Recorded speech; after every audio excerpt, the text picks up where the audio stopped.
gotta talk about Dex Laser Sword in Predator Badlands. This sword had immense power, man, capable of slicing through literally everything, like butter. What's really interesting about it is that it also had multiple different modes if you were paying attention in the film. There were moments when he was using it like a samurai sword, but then he could also wield it like a glaive. Dan Trachtenberg himself actually stated that the swords were inspired by the Demon Hunter's Warglaive from World of Warcraft. But this is easily the most powerful weapon we've seen in the films. When it comes to the movies, we've seen a lot of combi sticks, we've seen a couple swords, we've seen wrist blades. The plasma casters have always been my favorite. City Hunter Predator had a claw that was made from a metal that wasn't even on Earth's periodic table, and it had no weight to it, but it cuts like steel. The coolest weapon I think he had was the Smart Disc, a remote control circular cutting weapon. It almost acts like a batarang. Wolf had some pretty cool technology. I think one of my favorites was probably the Xenomorph whip that he used to slice a Xenomorph in half. The whip is literally made out of a Xenomorph tail. But it was the Bad Bloods that had the really cool technology. And I hate to give them any credit, especially Berserker, but that plasma caster he had was absolutely insane. It had a rapid fire mode. If I was a Yautja,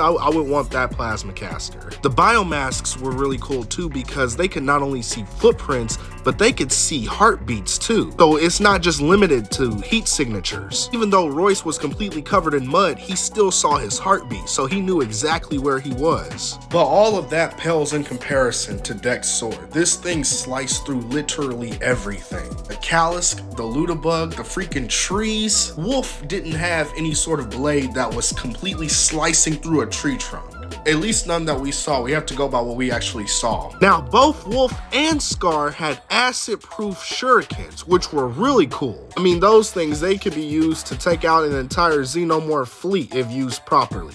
But still, that doesn't really compare to Dex's laser sword, does it? It's not always about the weapon though. It is primarily about the wielder of the weapon. But what do y'all think? Because Dex was putting that thing to amazing use. If he was in the past with that weapon, how far do y'all think he would get going up against other Yautja like Berserker, like Wolf, Scar, Jungle Hunter, City Hunter? Because if I was a Predator, I would want Berserker's plasma caster and Dex's sword.